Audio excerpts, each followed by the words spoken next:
बिस्मिल्लाहिर्रहमानिर्रहीम। अस्सलाम वालेकुम प्यारे बच्चों, कैसे हैं आप? यकीनन खैरियत से होंगे।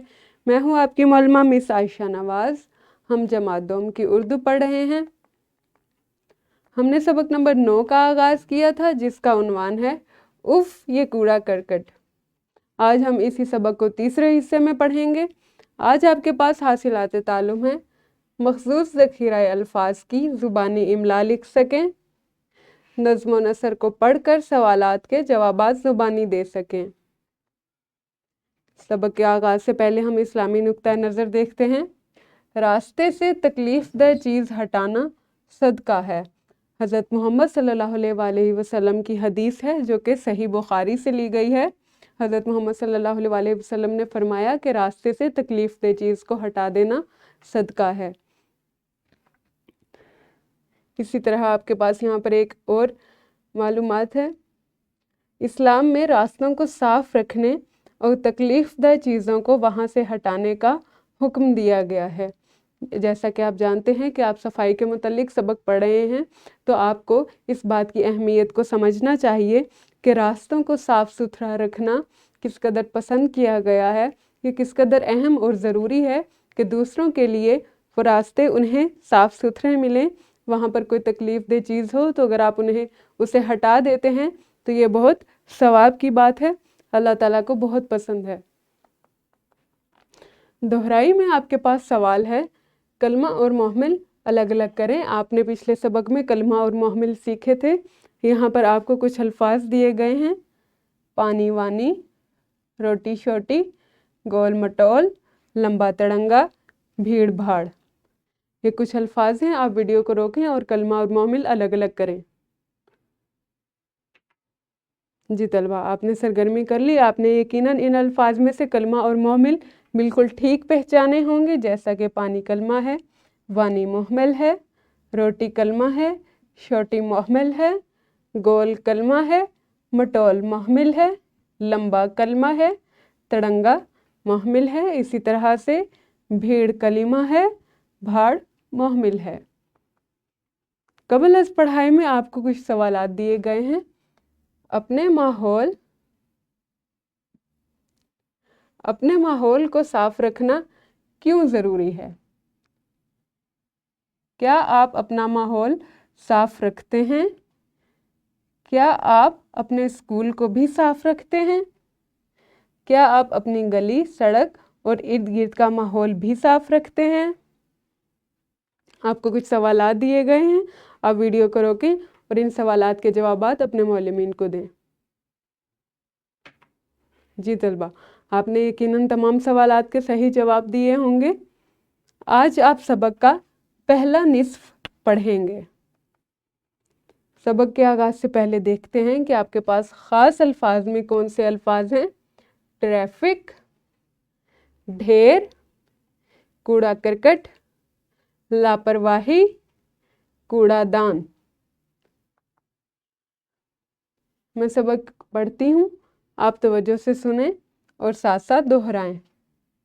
सारा स्कूल से घर आई तो बहुत परेशान थी और उसकी वर्दी भी गंदी हो गई थी।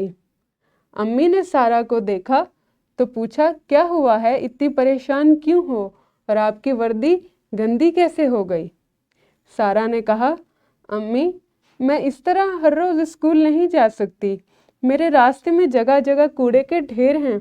आज मैं ट्रैफिक से बचते हुए सड़क के किनारे चल रही थी तो मेरा पाँव कूड़े पर आ गया और मैं फिसल कर गिर गई। देखें, मेरे हाथ और कपड़े सब गंदे हो गए हैं।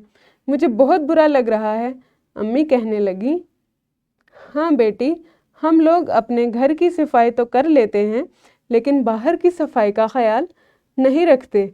हमारी लापरवाही की वजह से कूड़ा करकट हमें परेशान करता है।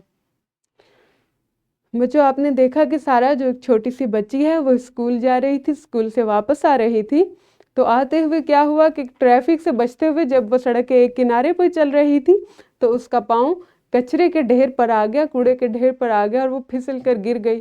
तो उससे उसको कितनी तकलीफ़ और कितनी परेशानी उठाना पड़ी कि उसका लिबास भी गंदा हो गया, उसके हाथ भी गंदे हो गए। और उसकी अम्मी ने बताया کہ ہم لوگ اپنے گھر کی صفائی تو کر لیتے ہیں لیکن باہر کا صفائی کا خیال نہیں رکھتے. اس لیے وہی کوڑا کرکٹ جو آپ نے اپنے گھروں سے اپنی گلیوں سے صاف کیا ہوتا ہے اور آپ آگے کے راستوں میں پھینک دیتے ہیں، وہی ہمیں دوبارہ پریشان کرتا ہے، ہمارے لیے پریشانی کا باعث بنتا ہے. تو ہم سبق کے باقی نصف حصے کی جب بلند خوانی کریں گے تو ہم دیکھیں گے کہ آخر ہمیں اس سے بچنے کے لیے کیا کرنا چاہیے. انفرادی سرگرمی ہے آپ کے پاس. ماحول کے گندا ہونے سے کیا کیا نقصانات ہوتے ہیں؟ زبانی بتائیں. ویڈیو کو روکیں اور اپنے معلمین کو بتائیں کہ ماحول گندا ہونے سے کیا کیا نقصانات ہوتے ہیں. جی طلبہ، آپ نے یقیناً صحیح جواب دیا ہوگا. ماحول گندا ہونے سے کیا کیا نقصانات ہوتے ہیں؟ ہماری فضا گندی ہوتی ہے، جس ہوا میں ہم سانس لیتے ہیں وہ گندی ہوتی ہے.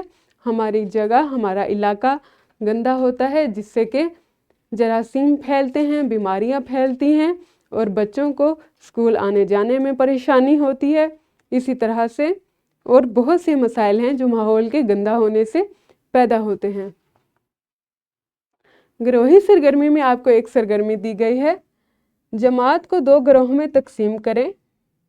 جماعت کا آدھا حصہ ایک گروہ، دوسرا حصہ دوسرے گروہ کو دیں اور جماعت میں صفائی کا مقابلہ کروائیں. آپ کے پاس گروہی سرگرمی ہے کہ تمام جماعت کے طالب علم 2 گروہوں میں تقسیم ہو جائیں گے. اسی طرح سے جو آپ کا کمرہ جماعت ہے وہ نصف نصف دونوں گروہوں کو صفائی کے لیے دیا جائے گا. تو ہر گروہ جو ہے وہ جماعت کے کمرے کے آدھے حصے کو صاف کرے گا اور پھر مقابلہ ہوگا کہ کس گروہ نے اپنے حصے کو زیادہ اچھے سے صاف کیا ہے. آپ ویڈیو کو روکیں گے اور جلدی سے یہ سرگرمی کر لیں گے. جی طلبہ، آپ نے یقیناً سرگرمی کر لی. آپ کا تمام کمرہ جماعت یقیناً بہت منظم اور صاف ستھرا اور خوبصورت نظر آ رہا ہوگا. صفائی کا ایک یہ بھی بہت بڑا فائدہ ہے کہ ہماری تمام چیزیں نظم و ضبط کے ساتھ رکھی جاتی ہیں اور اس طرح سے ہمارا کمرہ جو ہے وہ خوبصورت نظر آتا ہے. مشق میں آپ کے پاس سوال نمبر 1 زبانی جوابات دینے کے لیے ہے. اس کے 2 جز آج آپ کریں گے. پہلا جز ہے آپ کیسے اپنا گھر اور اسکول صاف رکھ سکتے ہیں. دوسرا جز ہے کوڑا کرکٹ میں محمل لفظ کون سا ہے. اس کے بعد آپ کے پاس انتخابی سوال ہے. اپنے درست جواب کا انتخاب کرنا ہے جس کے 4 جز آج آپ حل کریں گے. سارا کے اسکول کے راستے میں جگہ جگہ ہیں کچرے کے ڈھیر، کھانے کی دکانیں، گرد و غبار. اس کا دوسرا جز ہے محمل وہ لفظ ہے جس کا معنی ہو، معنی نہ ہو، بہت سے معنی ہوں. اس کا تیسرا جز ہے ہمیں چاہیے کہ پانی کو ضائع کریں، بلا وجہ بہائیں، ضائع نہ کریں. چوتھا جز ہے کوڑا کرکٹ پھینکنا چاہیے کوڑا دان میں، کھیل کے میدان میں، گلی میں. تو آپ نے درست جواب کا انتخاب کرنا ہے. اس کے بعد سوال نمبر 3 آپ کے پاس مختصر جوابات تحریر کرنے کا ہے. اس کے 3 جز آج آپ کریں گے. پہلا جز ہے سارا کیوں پریشان تھی. دوسرا جز ہے سارا کے کپڑے کیسے گندے ہوئے. تیسرا جز ہے کوڑا دان کس کام آتے ہیں. ان سوالات کے جوابات آپ اپنی کاپی پر تحریر کریں گے. اس کے بعد آپ کے لیے ورک شیٹ بنائی گئی ہے جس میں آپ کو چند سوالات دیے گئے ہیں. آپ ان سوالات کے جوابات تحریر کریں گے. ورک شیٹ کو آپ گھر سے مکمل کر کے لائیں گے. اس کے ساتھ آپ کے پاس گھر کے لیے ایک اور کام بھی ہے. دیے گئے الفاظ کی املا کریں. کوڑا دان، پریشانی، ڈھیر، پھسل، لاپرواہی، مناسب، ٹھکانے. آپ اپنے والدین کی مدد سے ان الفاظ کی املا کریں گے. وہ آپ کے لیے الفاظ بولیں گے اور آپ تحریر کریں گے. بچوں، یہ ہمارا آج کا سبق تھا. کل ہم اسی سبق کے اگلے حصے میں ملیں گے.